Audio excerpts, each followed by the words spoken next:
All right, welcome into another edition of Catching Up with Tommy Mac podcast here on 1010XL's podcast platform, 1010XL.com, and on the 1010XL app. Of course, we're live on Facebook, 1010's page, my own page, and it gets shared all over the platforms of social media and other ways to watch or listen to your favorite podcasts that are out there. So some are done right here in the 1010XL studios. My show brought to you by Team Tommy Mac. Tell you about them in just a little bit. Actually, I had a little breakfast with J-Dog, junk removal and hauling out in Atlantic Beach outside of Southern Grounds. Great spot, but we'll talk about them. We got a lot to get into today.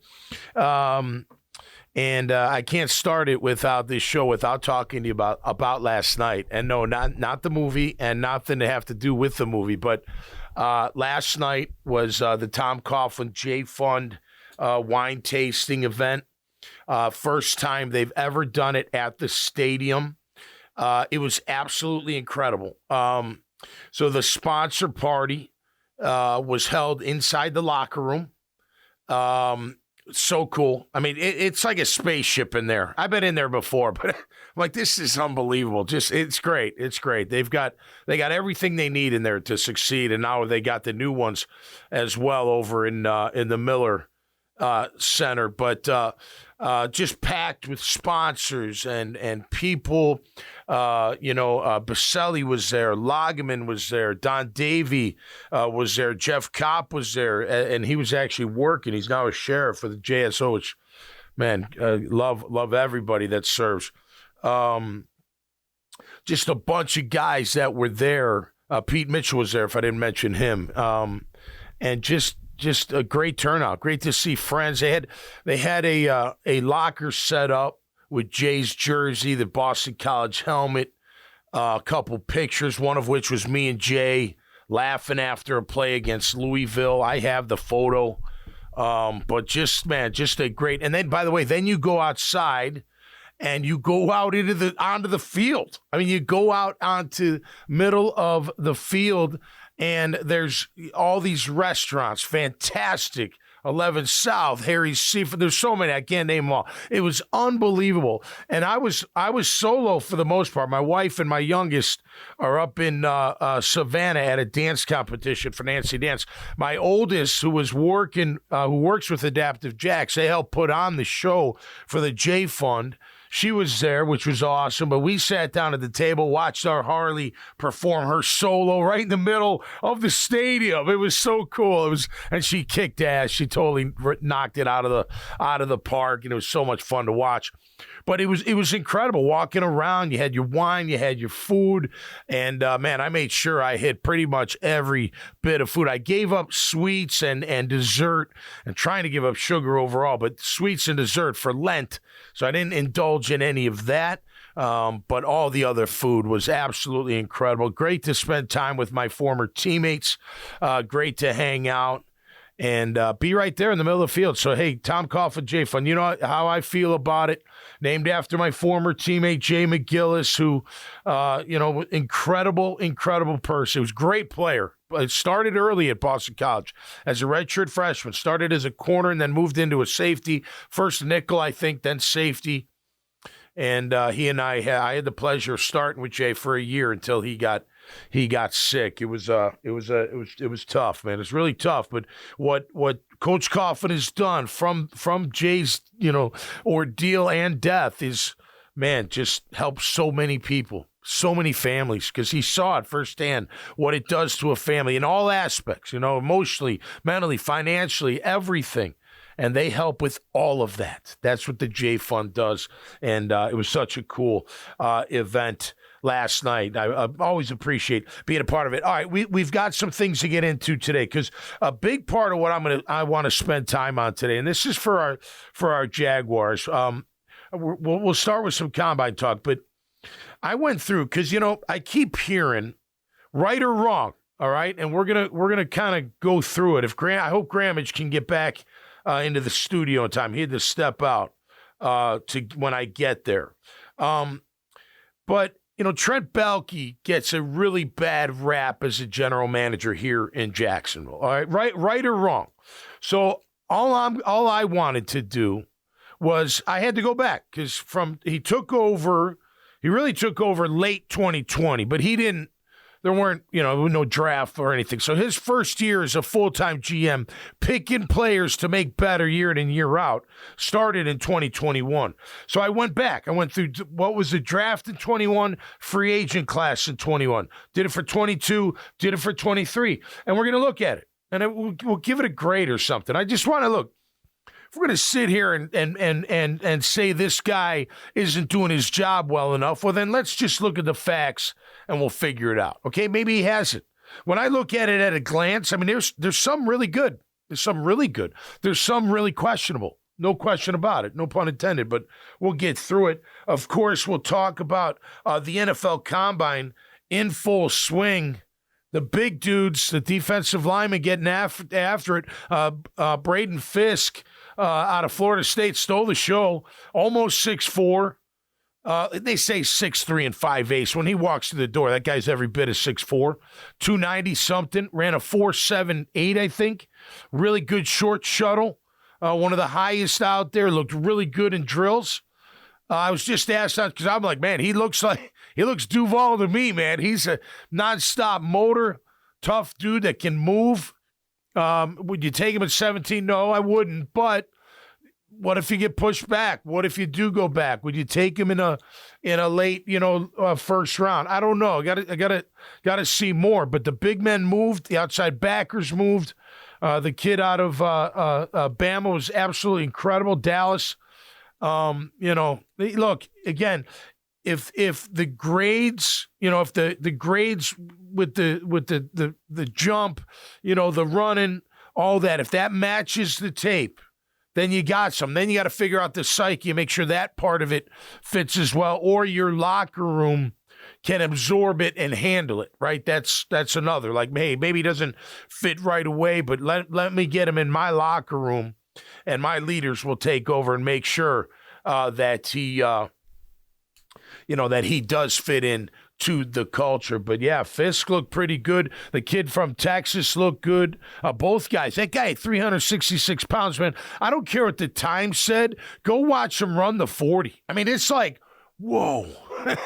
I mean, he is gigantic, 366 pounds, and he can move. I mean, that's not, look, do I need my big defensive tackle that weighs 360 pounds to run a fast 40? No, I need him to be quick, athletic, agile enough, but he ain't running nobody down 40 yards. I think I hate saying this because I was 40, challenged to a certain degree.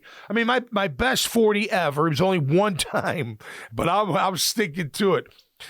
It was on grass at the old, with the Jags, and it was where the Daly's place is now. We used to have practice out there, right, before they moved it to the other side. And it was on grass, and I ran a 4.79. I was 252 pounds, I think. Ran a 4.7. I never ran any better than that, and probably if I ran it again back then, I wouldn't have. But anyway, 4.8 on grass. But guys that can really move. I mean, I'm always impressed by that, right? And I do think it's good theater. I was seeing online on social media, like some people like, I don't really like it, and then you're like, man, I like watching guys move. I like watching big guys move around. I mean, it's that athleticism and that in the big body. I like all of them. I let DBs run and all that stuff. I want to see that too. But I think it's good theater. The jumping can get boring. I could see that, but the 40 shouldn't be boring, and the drills shouldn't be boring. To be able to see those guys go back and like that Fisk kid, the way he fluidly just went back and forth, forward and back, side to side. He did himself good yesterday, no doubt about it. Then you hear the not so good news out of the combine, at least in my opinion. Caleb Williams, the projected or has been projected first-round pick out of USC, is the first player ever to go to the combine, not only not participate physically, which is fine, no problem, but will not Do a medical exam. Will not allow teams to do medical exams. He says, hey, the teams that want me can bring me in, check me out, and no medical records shared. He has not agreed to allow any of the 32 teams to look at his medical records. Now, I don't know. That would throw me. This guy, he's beginning, maybe not even beginning. He sounds like he's a diva. I don't care how good his physical tools is. Physical tools is only part of the game. I don't know. I don't like him jumping in the stands. Now, I was thinking about that the other day. I'm like, Tom, because my daughter Avery always says that I'm a little hard sometimes on this show. Like I got to lighten up a little bit, and I don't know if I totally agree with her. I'm not saying that, but like the offensive line of the Jets, she's like, Dad, you're really hard on that. I'm like, listen, they went from being really good to not being good. It's hard not to be hard on them, and we're going to get into that.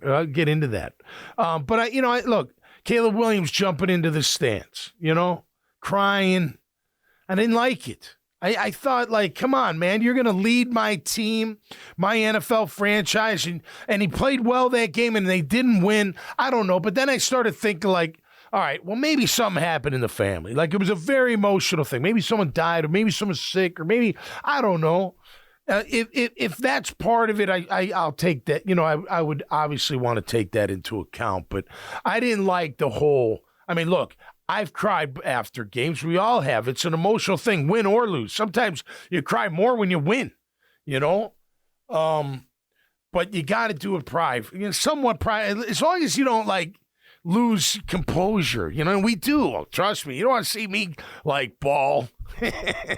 I'm an ugly crier. Let's just say that. You know what I mean? But I don't know. That to me, and now he's, look, who am I? Come on. This is a problem. If you shove enough horse shit up somebody's ass, they turn into the horse's ass. You know what I'm saying? Like, I don't know. They're pumping this kid up. Like, who the hell is this kid? Like, come on, man. Just go with the pro. You're not that special. I know he's generational. Yeah, I know.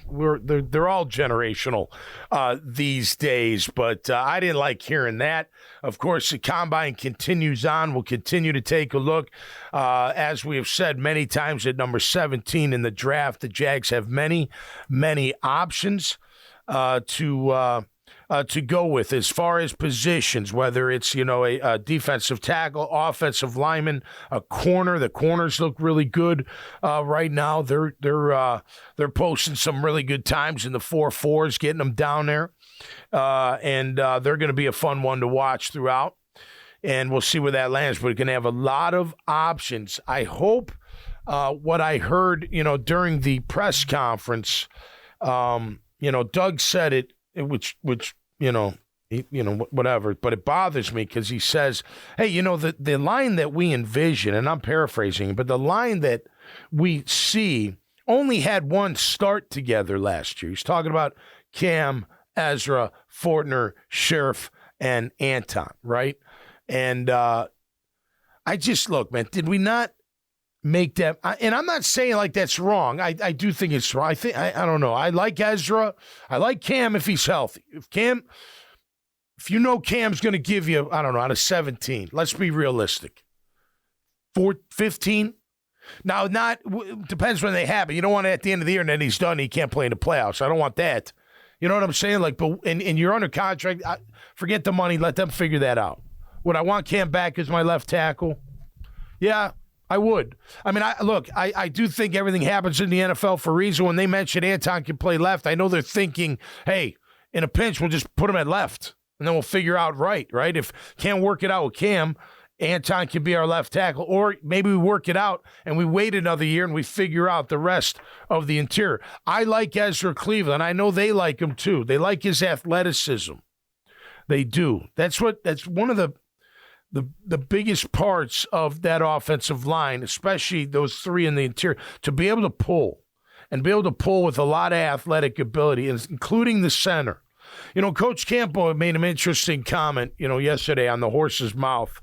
Brian Sexton, myself, and Coach Campo doing segments now on the horse's mouth.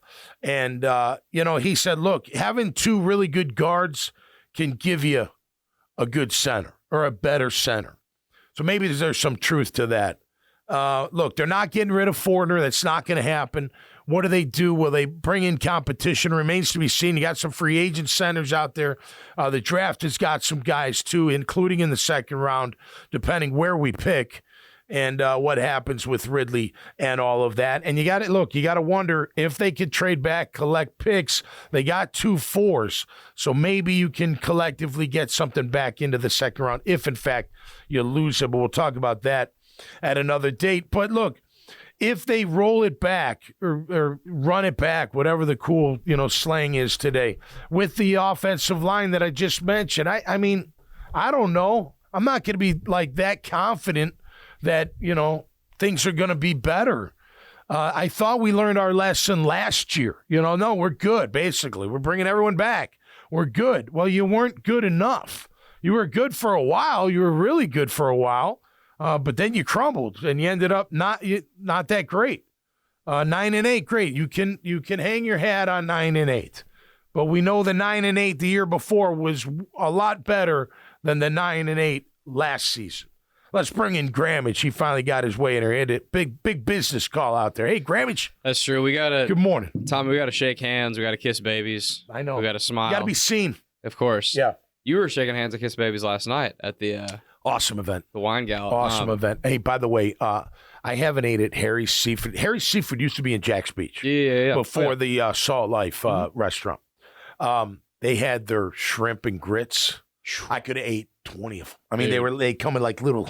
Love shrimp grits. Holy cow! They're open in St. Aug, so you can get it down there. But man, what a great dish it was. They got one in Gainesville as well. Oh yeah. Yeah. They're good. I like the Sage Brothers are good people. Anyway, I love shrimp and grits. Yeah, it was a great time. Great event. I was just piggybacking on the point you were just making. I don't know how in the world you run it back with the same exact 5. Are you serious? Not without any competition. You know what I mean? You can't do it, man. Real competition. You can't do it, man. They were arguably the worst offensive line in the NFL. Yeah. At least one of the worst. I agree. You can't listen. Well, so go ahead, finish. I felt like Doug in his press conference and some of the availability he did afterwards. I just didn't. It just felt like he was blaming everything on injuries. I know. That's the word of the off season. Injuries. I know. I felt it too. Look, is some of it injury based? It's true. Sure. Yeah. Part of it. But look, man, every team in the league had injuries, bro. It's like, and he was like, if you think about it, these main 5 who'd be our starting 5, they only played one game together. One game. Okay. Yeah. But a lot of those guys played a hell of a lot more than one game, and they weren't very good. That's right. I understand the offensive line plays as a unit. I get that, but that's no excuse for you as an individual player to be terrible for multiple games on end. Yeah. Luke Fortner was terrible. Yeah. Brandon Sheriff did not have a good season. It's the worst season he's had in his career, maybe. I don't know enough about his early years in Washington, right. But since he's been here, it wasn't a very good year. Cam Robinson yet again had availability issues, which has plagued him his whole career. Well, I was going to say that's the devil's advocate, which would be them. They're like, well, we don't expect Cam to get suspended this year, and if he's healthy, what if Cam gives you 15 games as a starter? You want him as your left tackle? Out of 17. Now, I said earlier, I don't want, the caveat is not getting hurt at the year end and, missing the playoff if you get it. You know what I mean? If he gets injured or he's out of game here, game there during the year, fine. But I need him down the stretch with that caveat. So look, nothing happens without reason in the NFL. Baalke mentions Anton could play left. They know that if they have to in a pinch, just say, Anton's our left tackle, right? Can't get the money worked out with Cam, right? So we'll let him go and we'll move Anton to the left tackle position.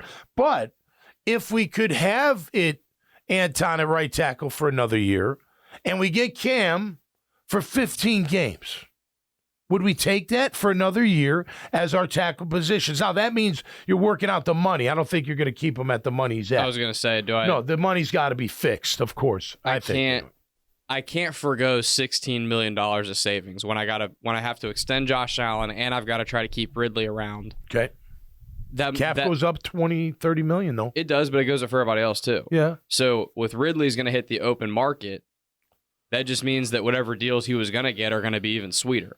Yeah. So I just think those savings still have to come from somewhere. And $16 million with a left tackle that's a B+ left tackle. I'd say maybe A- at times. Yeah. But, I mean, listen, 2 years ago, he had a great year. They all did. Cam is a very good player. Yeah.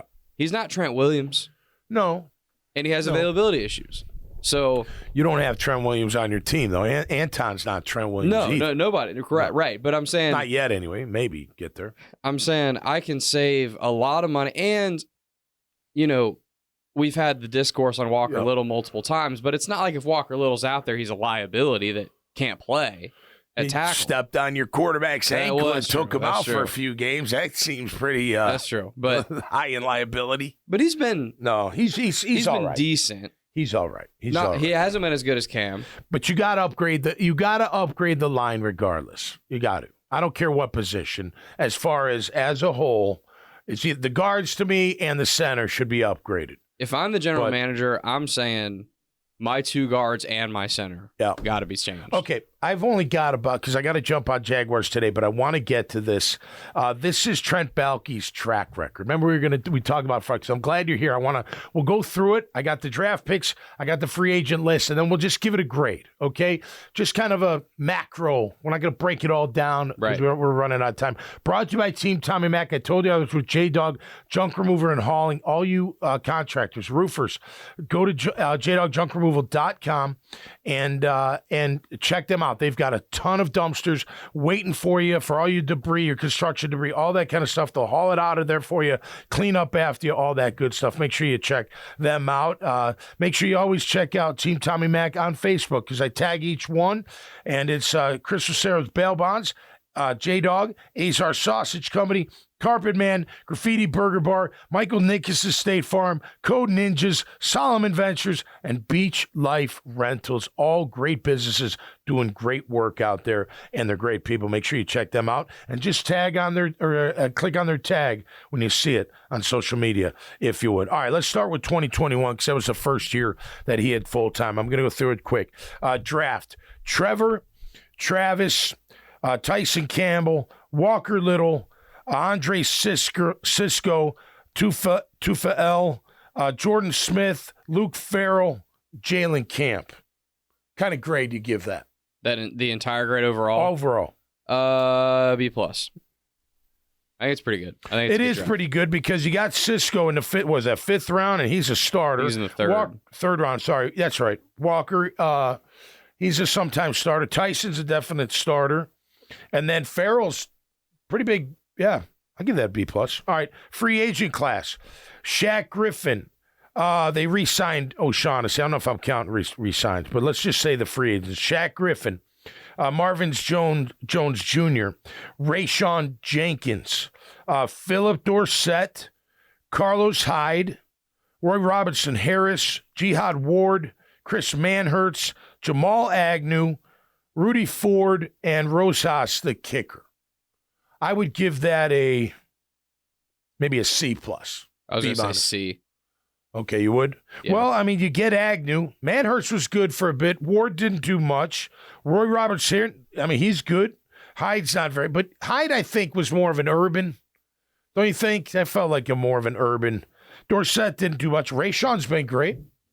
Jones Jr. was great. There's contributing players. So I'm going to go C+, but I'll throw your C in there as well. All right. So that's 2020.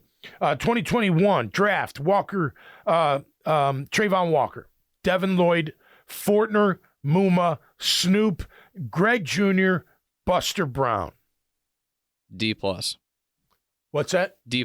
D+. I'm not going. No, man. I think Trayvon's going to be a hell of a player, so that's a good one. I do too, but he was Buster first overall. Played a lot, right? You missed on Snoop, Muma, and Fortner, no doubt. Junior, we'll see. And Snoop Connor. Well, I said Snoop, didn't I? Oh yeah. Sorry, because Lloyd's good. I mean, Lloyd's okay. I think he could be better. I don't think he's a star. I don't think he was worth jumping up to grab yet, but he's all right. I'm going to go C-. I'll go C-. All right. Buster, Lloyd, and Walker out of the 7 are ball players, and Greg Jr. we'll see. Yeah. Right. They were high on him before he got hurt. All right. Free agent: Sheriff, Oluwakin, Fadakasi, Kirk, Ingram, Zay Jones, Darius Williams, Laquan Treadwell. That's an A. A. I mean, come on. That's a slam dunk A, in my opinion. All right. 2023 draft. Anton, Strange, Bigsby, Ventrell Miller, Tyler Lacey, Abdullah, Antonio Johnson, Parker Washington, Christian Broswell, Eric Hallett, Cooper Hodges, Raymond Vohasek, and Derek I mean, they had like 3 7th-rounders that year. Anton's a great pick. Strange, high, so I can't give that a great pick, but still remains to be seen how productive he can be. Bigsby, not a good for where they picked him. Ventrell never saw the field. Tyler contributed, didn't stand out. Abdullah did nothing. Johnson's is going to be a stud. I think that's going to be a gem. Parker's okay. I give him like a C plus maybe. Broswell's injured. They like him as a corner. We'll see. And then Cooper Hallett's not here anymore, right? Eric Hallett? Yeah. I don't think so. Yeah, he was a pretty decent special teams player, I thought, but no. Yeah. Maybe it was just for the preseason. Cooper and Hodges, then Cooper, we'll see. So D plus. D plus. Yeah, that one. There's too many duds, man. Yeah, I mean, look, I'm not going to call Strange a dud. I'm not going to call Bigsby a dud, but a question mark. Ventrell, Abdullah, Broswell, and then yeah. I'm going to go D. I'll go D plus. Yeah, that's fair. All right, free agent market. Here we go. Josh Wells, Chandler Brewer, Dogby, Mondo, Dearness Johnson, and then re-sign Herndon Kotz. We're not going to count those. So that's the 5. Josh Wells, Chandler Brewer. Dearness Johnson, great. Josh Wells is good in the backup when healthy. Brewer's on the practice squad. I don't know what Dogby and Mondo if they made the practice squad. That's kind of a D. F. What do you think? You give it an F. You're so tough. Well, you know what? The only one is really Dearness Johnson, but it's 1 out of 5.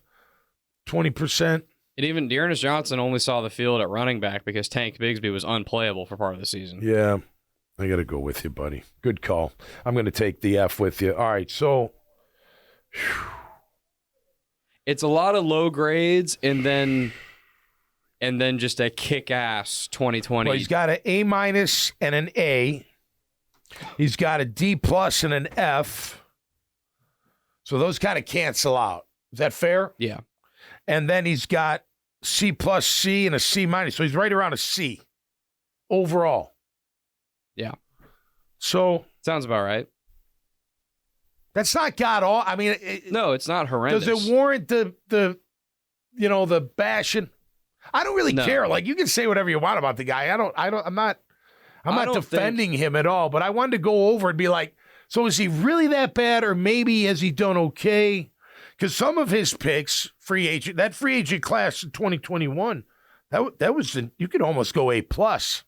All those guys except Treadwell and Fadakasi didn't work out, so maybe, But think about Kirk, Zay, Ingram, Aluakin. I mean, you could maybe throw an A plus on that one. Wasn't Darius Williams in that class too? Or Darius Williams. Yeah, absolutely. No, that's a really good class, and I don't think. Interesting. I think we've said this before. Yep. I don't think Baalke is. He's not the worst GM in the league. He's not terrible. Right. He's not Howie Roseman either. But I think that he's fine in a lot of the high picks in the draft, and then expensive free agents, but he doesn't find gems. That's my biggest problem. The gem he does that in the free agent world, but not in the. Farrell's kind of somewhat of a gem. I mean, as far as play time, being what the role he has. I guess you're right. For overall. Anyway, I thought that was a pretty good exercise to see. Look, I'm hitting reset anyway for this year. This is their year to prove whether they stay or should I go. Should I stay or should I go? I got to go on to Jaguars today. Me and Fat Tony and Pockets about to get after it. I'm going to run over there. Thank you all for watching. Thanks to 1010. Thanks to Team Tommy Mac. Y'all have a blessed weekend. Be safe out there. Stay smart. And we'll see you next time right here on Catching Up with Tommy Mack. Peace.